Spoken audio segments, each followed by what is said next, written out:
Talk trash, better back it up. I'ma make my money while they laugh at us. Hey, what's going on, guys? You're tuning into Inventing Entrepreneurs, a show where we highlight emerging entrepreneurs and how they're inventing their vision of success. I'm your host, Brian Bischoff, joined by my co-host, John. Welcome back, guys. How's it going? Today's a special episode. We have our first entrepreneur on the show. His name's Tom. Introduce yourself, Tom. Hi, my name is Tom Piciulo from RustKote Total Care.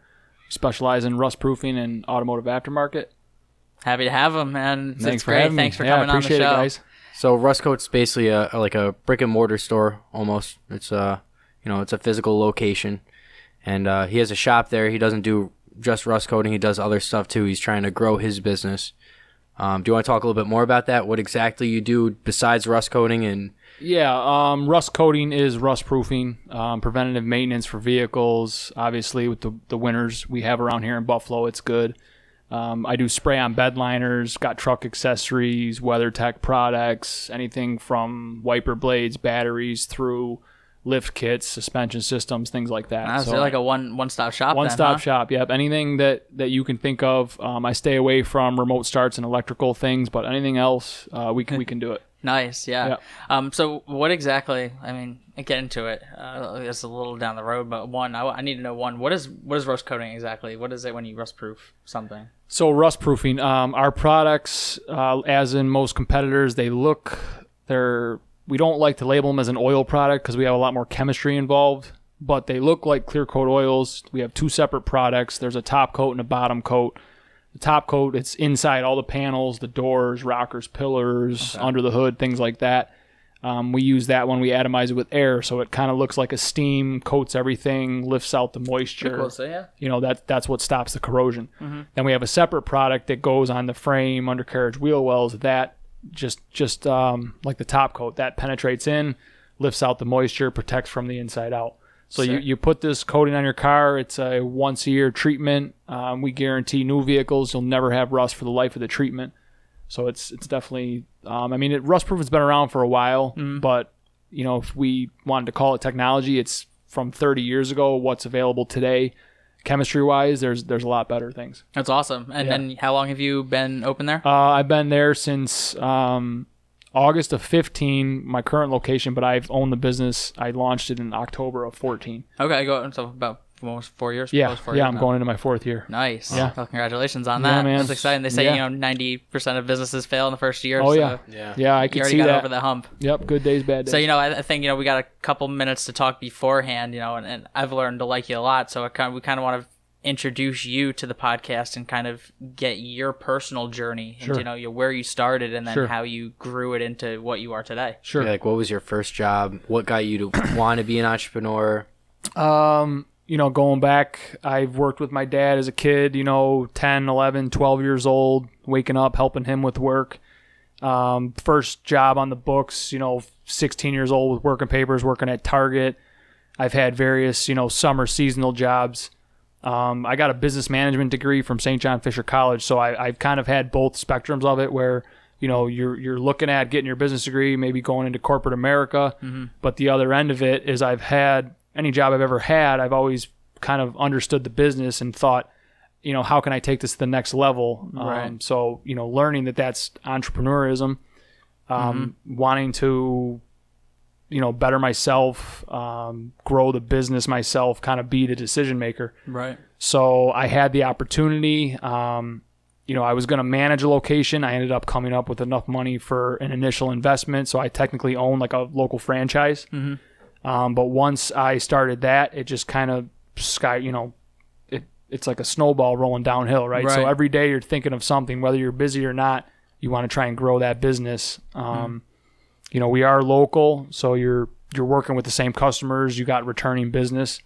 So that's another big thing in Buffalo is to build that brand, regardless of the product, you really got to have good customer service. It's all about the community here. Yeah. And in Buffalo, it's a good market because we get a lot of snow. So much snow, so much salt on the ground. Yeah. So you would say anywhere that has salt basically for snow, they should probably get rust coated. Look into something like this. Yes. I've seen some cars that are pretty bad. Yep. I worked on my father's car. He has a Dodge Ram. Yep. His quarters are completely rotted out.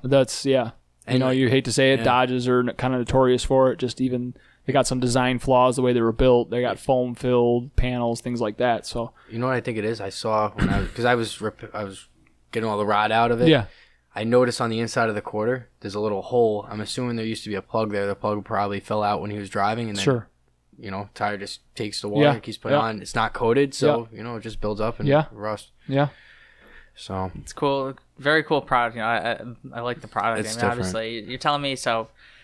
But I'm sorry. I would assume that this is seasonal. Do you see you have only one busy season and then you're dead the rest of the year? The old, like I said, the 30 years ago, the people that did rust proofing when it was Z-Bart and Rusty Jones and some older products like that, it was a coating. So, and even RustKote, it could be misstrued that you want to get a coating on before winter so that you go through winter and the coating breaks down with the salt and the grime in the winter and things like that. But our products, because they protect from the inside out, it's just as valuable in the spring where we're cleaning up after winter as it is before winter to get something on there before the snow and the salt hits. So it can be a busy year-round business. Customers are still buying new cars in the spring, in the summer. You don't see a lot of traffic in the summer because that's when everyone, like I said, what we spray, it's not oil, but it has an oily kind of makeup. So when the guys have their cars all buffed out and detailed and waxed, they're thinking, I don't want to go in and get my car all oily.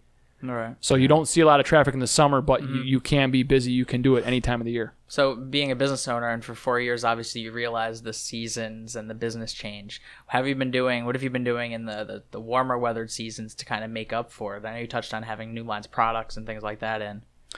So I added in 2016, I added spray-on bed liners, armadillo liners. I have exclusive rights for Erie County. Wow. Awesome. I do truck accessories. I got a nationwide distributor. I get shipments daily. I'm a WeatherTech diamond dealer. We do AC Delco batteries. So yeah, there's, like I said, any other, running boards, tonneau covers, window deflectors, the lift kits, we can do pretty much anything. Nice. That's awesome. Yeah. So yeah, you kind of then work it, in the spring you could arguably pitch hitches. People want to put on bike racks. Guys want to get ready for boating season, things like that. Detail work I do. I don't really advertise it because you're going to spend some money to get a quality detail. Right. And it takes a lot of time. But then August through January, that's busy for the rust proofing. And then, like I said, you're trying to grow it year round. So we actually have some spring products, some salt neutralizer products that if you didn't make it in the fall, you can still get taken care of in the spring. So we're kind of growing slowly like that. So how is your growth so far? Is it exponential? I know you said you might be expanding or you are expanding. I'm expanding this next year. I'll be putting anywhere from 4 to probably 6 bays on the back of my building. Probably adding 2 or 3 more lifts for the rust proofing. Just rough numbers wise, from year 1 to 3, I probably grew not 1,000%, but at least 400, 500%. That's awesome. Yeah, numbers wise. That's awesome. You'd say you have customers coming back. Yes. Yeah. What do you think the the percentage of that is repeat business from your repeat business is probably 60 to 70%. So that's a majority of it. Yep. And then what I've kind of, the way that I've chosen to grow my business is being there year round, whether I got the work or not. Right. The customer that comes in August of 2016, when they come back to me in August of 17, there's another product or service that they could potentially be interested in. Right. I do LED headlights, things like that. So I have some new display, and that's what I'm striving for. Is I'm going to double the size of my showroom with the additional bays, more bodies do the work. You get the customer, they come back, I didn't know you did this, or this, because it wasn't available last year, but now it's available. Yeah, and the other thing is they know other people that they might not want it, but when they have the conversation that comes up, like, I actually had my truck done at a place. They did an amazing job, and they actually do other stuff. I know they do that, and so it's big. Too. Right now we don't do a lot of marketing because you're trying to scale it up. You could grow 10 times tomorrow, but it needs to be quality. Right, exactly. So you want like a controlled growth.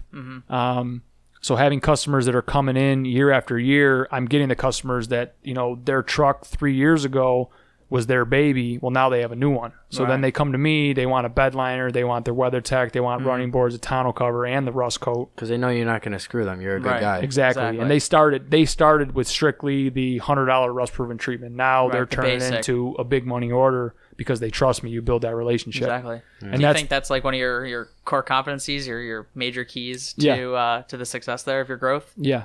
It's important. That's how in Buffalo, I say that if you do a great job, they're going to tell 5 friends. Right. If you do a terrible job, they're going to tell 20 people. Yeah. That's how it is. Especially with social media. That's Buffalo. Yeah. So life in general, I feel like, is like that. Yeah, absolutely. So I know you pretty well now. We work on a couple of ventures. So we're working on the tour together. But, I could tell right away you're the type of guy where if you mess up or if a customer says you messed up, you're going to make sure you correct them in a good way. Not saying like you're wrong, saying like, how can I make this right? How can I make sure because I'm thinking of the long-term growth. Exactly. So, and what happens, I could see with a lot of new businesses is if you're worried about your bottom line, I understand that. And depending on your profit margins, things like that, you could be my customer year one. And if, I might be trying to get that extra $10 out of you, but I have the vision of, I'm going to give you that $10 year one. You're going to come back to me 5 years out. Well, now you're the guy that, hey, I gave you that $10 discount. 5 years later, you're getting everything I said. Right, exactly. You're getting your whole truck decked out. And it all starts I make my money back, but you build that relationship. Yeah. That's more valuable. You can't put a dollar amount on that. Absolutely. And people, for some reason, I feel like when it comes to cars, they always feel like they're getting screwed. I mean, me personally, I feel like, because I'm afraid to go to places. A lot of people aren't car people. They don't really know what they're getting into. They get burnt at other places, and that kind of ruins it. So that's what, being a new business, even in the automotive industry, the people that initially were coming in, they were definitely challenging you. So they were looking for your faults. Oh, yeah. So you had to be on top of it and to take good care of them. And if it's like you pass that test, now, some guys that I had issues with year one, they're some of my best customers. That's awesome. And you seem like this type of guy, you rather lose $500 if he's getting the right job done. Yeah, no, I want to put out quality, and it's, Exactly. You ever have that one guy who walks in and actually is like really knows what he's talking about, and he just drills you with questions about it. Yeah. And you're just like, objective handling. Yeah. It's crazy. Yeah, you get those customers, but you know what? I'm to the point, if I don't know something, I tell them I'll find the answer, but that's the way to at least admit it. Don't try and BS your way through it, because then they know, they read on it. That's a guy that leaves saying, I'm major not really key folks, right? If you don't know something, don't be afraid to get back to them. It's better to give them major, right facts. Yeah, you always need to be evolving and growing as a business, right? Whether look at some businesses that failed. It's if you're not willing to change or stay up with the current market, then you're not going to be moving forward. Yeah. Right. So I know we kind of touched on the marketing a little bit and how you're kind of scaled back with marketing because you're focused on the quality of the product. Yes. How do people reach out to you then, or do you cold call, or do they call you? How does that whole system work? Right now, new business is just pure. I mean, we've done some campaigns. So I said I'm at RustKote Total Care on Walden. I'm one of 4 franchises. So we've done some TV campaigns. We've done some radio ads. We have a Facebook page. We're always trying to work on a better website, things like that. But, you started out year one, and we sent out like a buy one, get one free coupon just to build up volume. Right. And then it's like from there, everyone kind of run your business the way you want to run it. So my biggest and best referrals, it's all been word of mouth. That's the best. So, and that's the thing where, tomorrow, if I was going to spend buku bucks to market and advertise and do all this, I arguably couldn't handle the work and the quality that I wanted. Mm-hmm. True. So the word of mouth, now, but you have to take better care of that new customer coming in because it's word of mouth. So, hey, so-and-so, my neighbor, I might not even know the neighbor, but they're in my customer. They were one of my customers. Right. So I still want to take good care of any customer that walks through the door. Absolutely. So I have a couple questions. Yep. You said advertising, you did TV, radio. Yep. I don't know the pricing, but I've heard it's really expensive. It is expensive. Did you see it as an actual waste of money? Do you think it actually helped you? It's hard to tell. It depends on your business. So for doing the radio, doing the TV, the demographic that you're reaching out to with that marketing. A lot of people say the attention's not there anymore. That's like the quantity over quality kind of. Yeah, I mean it was. See, I don't know the true numbers because I'm one of 4 locations. So I guess if you pulled in all 4 locations for what you spend, then maybe it's worth it. Right. But we've also done some campaigns that failed miserably. You sponsor a cruise night or you do something that was a lot of money and you didn't even scratch the surface of what the money you needed to make. Yeah. Right. But it's trial and error. Sometimes I feel like, especially you had the other 4, but so you never know. But I mean, you just get your name out there, and it may not pay off right away, but it might take a couple of years. Or we're a new new brand in Buffalo for rust proofing. So it's definitely out there. We need brand recognition. Absolutely. You want to become a household name. You want the people to, whether they've used you or not, you want them to know who you are and what you are. So you almost work on that more than anything else. Yeah. And you said you're one of 4 franchisees. Yep. So how have they affected you? Because I know you're running a great show. You do business perfectly, but I have a good feeling that the other people probably aren't. I assume if I go on their Google reviews, you're probably at 4 or 5. They're probably at 2 or 3. Right. So what do you think would be the key to your location compared to everybody else's? And how have they affected you? It's tricky because you got to play nicely. So when I field the phone calls, the other locations aren't where they should be. Right. Everyone, the brand does good, but if one location does bad, then the entire brand does bad. Mm-hmm. So I've gotten the phone calls that, this location isn't open, these people aren't available, I showed up here, no one was here. You kind of just, that to me, then that's a new customer. Whether I have to discount them or get them in and make them happy or apologize, or you don't ever want to over explain it or give them too much info. Mm-hmm. So you still... I'm my own business, but you're still kind of promoting the brand. Yeah, for sure. Right. So I think that's good that you do that. If you give up your own business, a little piece of it because to help the brand, the growth of the brand, if somebody has a bad experience somewhere else, you're going to overcompensate to help keep that brand and, you'll maybe get a lifelong, customer out of it. And in that same regard, I could field the phone call if someone's complaining about another location. I could say, oh, sorry, that's not my location, and hang up on them. Right. Yeah. You can give which most people would do because they don't want to deal with the headache. But you're like, you know what? I'm going to solve this person's problem. Sure. Let's make this right. Sure. Yeah. And that's just how I choose to grow my business. That's just one. That's how everybody should go to business, Yeah.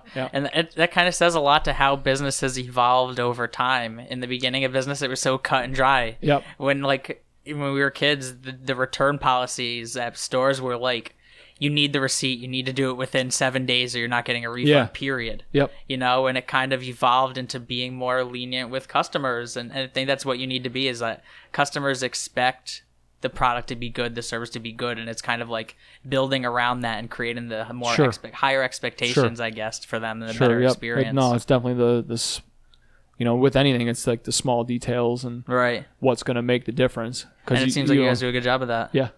You get some customers, they come in and they've used other products and, they don't care if my product's better, the chemistry-wise of it. They're there for the service or the better this or that. Or, I listen. If you have a customer that had a complaint, whether it was with a different location through RustKote or it was with a different competitor, a company, then you bet the next time they come in next year, I'm going to remember that concern and make sure it's never a factor from my location, and that's what'll keep them coming back.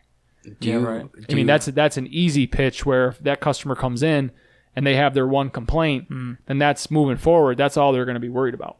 Right, exactly. Everything else takes care of itself, so they're going to be thinking about their one complaint that was 5 years ago, and it's the 6th year or 7th year, but that one time that they got burned, that's what they're still focused on. So that's the mindset. If you can make them happy, in their world, that's what's the most important thing. So if you make them happy in that regard, you're good. Absolutely. Do you feel like you're better off almost separating from them, from the company or the brand in general? Because you're almost fighting to brand 4 different things that are negatively, or 3 other things that could negatively affect you.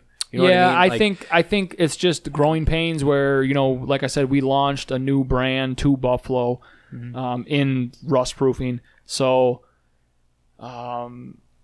if we all did good, great. You're, somewhere along the lines, right now I'm only one of 4. So if you're down the road where think about your oil change places on every corner, if I'm one of 20, no matter what you do, you're going to have good and bad. Yeah. Right. You're always going to have a good location, a bad location.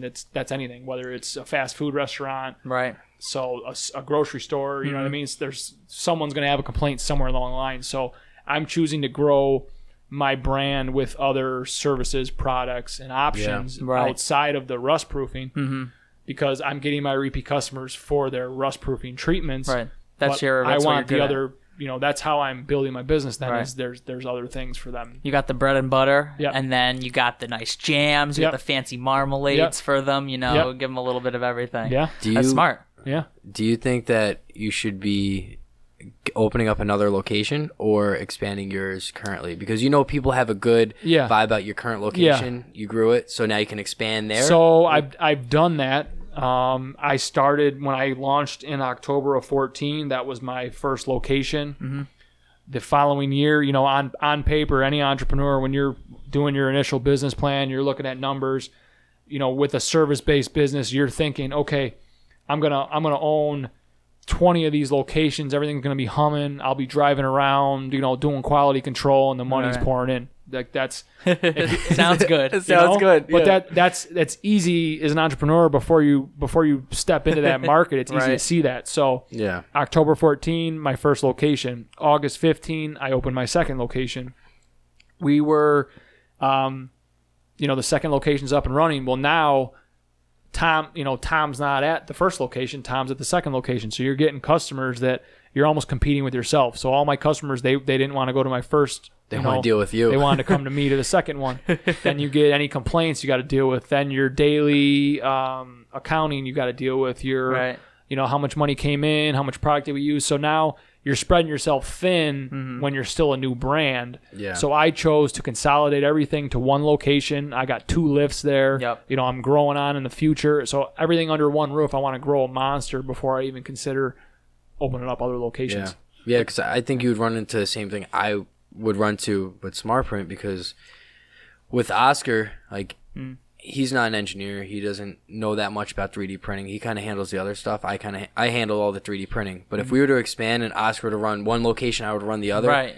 He'd be calling me all the time, asking me questions, and it would go back and forth. It would never work. You need to have someone that knows and is almost the expert in that field. So it's almost like you need to have someone with you. Yeah, you would ready need to go. You know, like, I'm a single owner of my location, my business. So yeah, it'd be nice to clone and have 3 of me. You'd have 3 more locations, but for me to open 5 more locations, I can't be everywhere at once. Exactly. Well, the people that want the quality that is growing my brand and my business, that's not going to be everywhere at once. Right. So do you feel like you should? I mean, this is always my thought. I could be wrong. Sure. But that you should almost have like someone following you around that's running things with you, so they're learning with you at the same time. So when the time is ready for you to expand and you think they're ready, you can have them manage the next location and go into business with you. Having somebody in the pipeline. That's what it's called, having someone in the pipeline? Having somebody in the pipeline or on the bench. You think that might be something that's good for you, something you're looking at now, or it's not even a concern of yours yet? Right now, it's not a concern. Yeah. Like I said, I'm putting on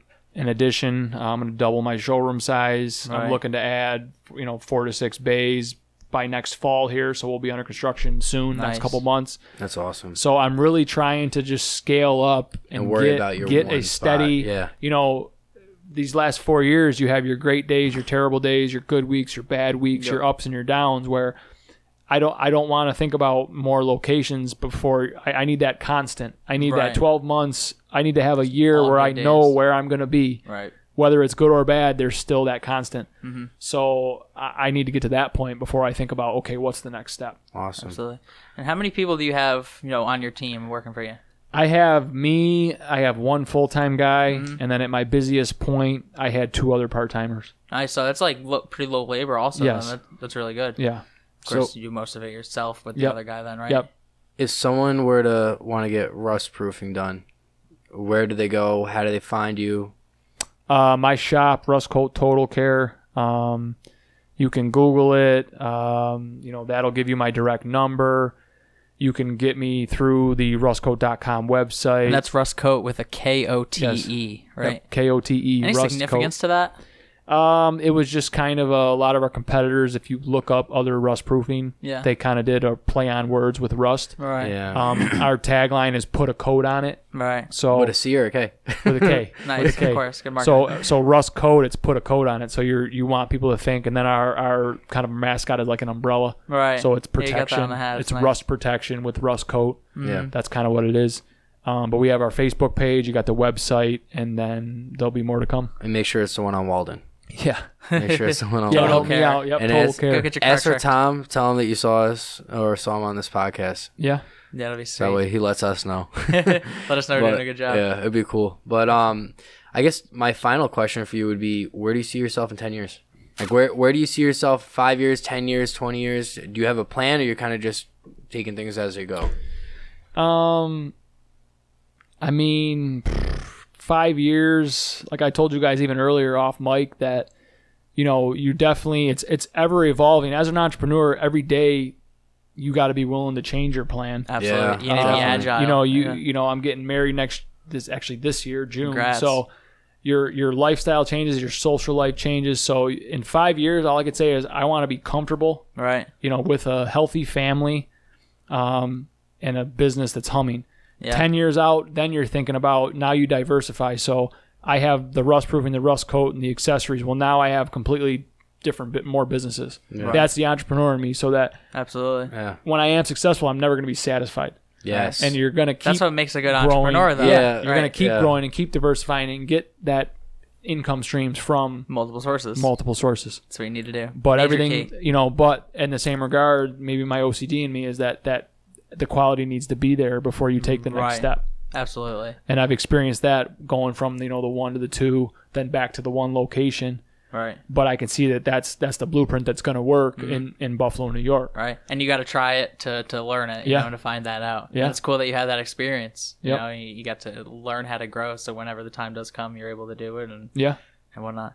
It's been sweet. I know I'm going to head down there and There you go. come check it out, especially we'll when you take got care of you. that new showroom down take there. care It's of going to you. look I pretty. just got a new car, so Okay. I got to get it coated. Yeah. I actually, I crashed it already. I crashed it less than a week after buying it. No way. Well, not really. Was it because of this Buffalo weather, Well, was no, it? Yeah, it was. So it was when it was 0 degrees out. I was going around a turn. I had performance tires on because I just got it. I had the snow tires in the back. I was going to mount them the next day. Literally had plans the next day to mount them.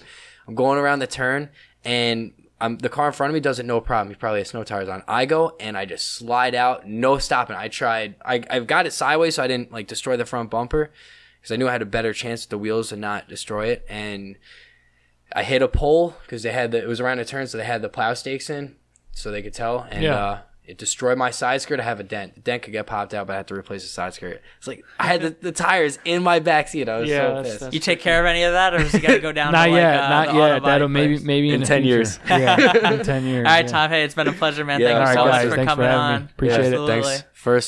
First entrepreneur on. All right, Absolutely, we'll catch it's you great. guys next week. Make sure you check out our new website. It's www.inventingentrepreneurs.com, as well as follow us on Facebook and Instagram. Tune in next week, guys. We'll talk to you on Wednesday. Wednesday. Wednesday. See you guys. Money stacking up, talking trash, better back it up. I'ma make my money while they laugh at us.